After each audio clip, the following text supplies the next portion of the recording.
Okay sir. Dear students, हमने कल चर्चा किया था है कि उपसर्ग के बारे में चर्चा किया है।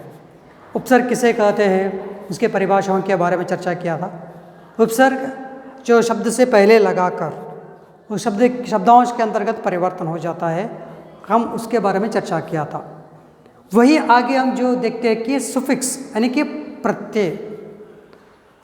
प्रत्यय प्रत्यय का अर्थ होता है, प्रत्यय वे शब्दांश है जो किसी शब्द के अंत में जुड़कर उनके अर्थ को बदल देता है। उपसर्ग में शब्द से पहले आ जाता है और प्रत्यय में शब्द के अंत आ जाता है। शब्द के शब्दांश के अंत आकर उस शब्द के अर्थ को बदलता है और शब्द में परिवर्तन आ जाता है। कुछ उदाहरण के द्वारा हम देख सकते हैं कि बुढ़ापा। बूढ़ा जो शब्द है वो धातु है मूल रूप से।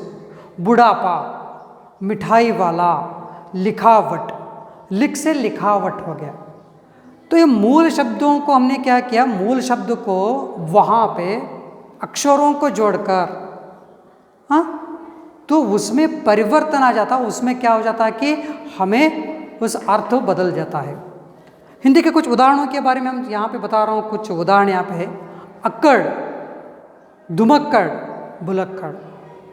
तो ऐसे उदाहरण जैसे यहाँ पे भी प्रत्यय के अंतर्गत दो विभागों के बारे में, प्रकारों के बारे में बता सकते हैं कि कृत प्रत्यय। कृत प्रत्यय का मतलब क्या हो सकता है? कृत प्रत्यय मतलब है जो प्रत्यय क्रियाओं के धातु रूप के बाद लगते हैं, कृत प्रत्यय कहलाते कि कृत प्रत्यय से बने हुए शब्दों का कृदंत कहते हैं। इसे जो धुमक्कड़, धूम है, यहाँ पे अक्कड़ लगा दिया। धूम क्या हो जाता है? यहाँ पे धूम जो पहले धातु है, धातु के बाद जो शब्द लाते हैं उसी को कृदंत प्रत्यय कहा जाता है।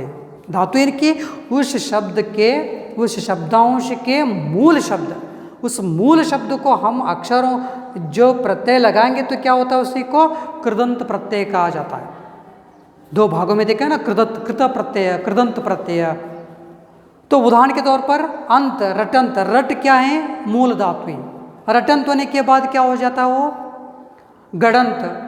गढ़ है मूल शब्द, गड़ंत, ये कृदंत प्रत्यय है। और दूसरा कि आ, भूला, भू मूल शब्द, भूला। भटका, देखा, सोचा। आओ के अंतर्गत बहाव, लगाव, और आई, चढ़ाई, लड़ाई।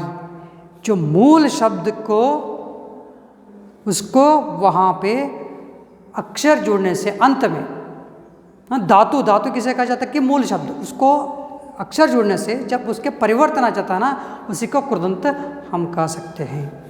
तो दूसरा आता है कि तद्धित प्रत्यय। तद्धित प्रत्यय के जो उसके अर्थ का जो डेफिनेशन क्या हो सकता है?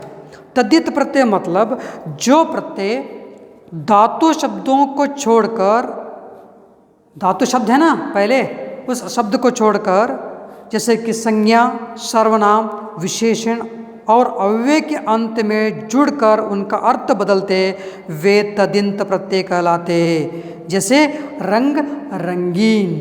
देखो इसके अंतर्गत क्या है, जब तद्धित प्रत्यय के अंतर्गत मतलब क्या हो जाता है कि जो धातु को नहीं जोड़ता हो, कौन से जोड़ता है कि संज्ञा, सर्वनाम, विशेषण और अव्यय को अंत में जोड़कर। जैसे उदाहरण के तौर पर यहाँ पे बता दें कि आहट, कड़वाहट, गर्माहट।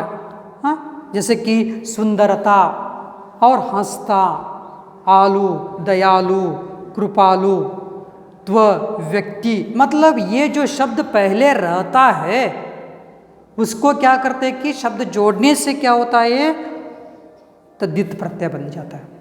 वहाँ पे क्या है, मूल शब्द रहता है, बू, बूला। क्या उसके और इसमें अंतर क्या है? कृदंत प्रत्यय के अंतर्गत मूल शब्द वहाँ पे पहले धातु रहता है, धातु यानी कि मूल शब्द, उसको जोड़ा जाता है। यहाँ पे कैसा है कि तद्धित प्रत्यय के अंतर्गत यहाँ पे शब्द रहता है, जैसे सर्वनाम हो, विशेषण हो, उस शब्द के अंत में लगाया जाता है।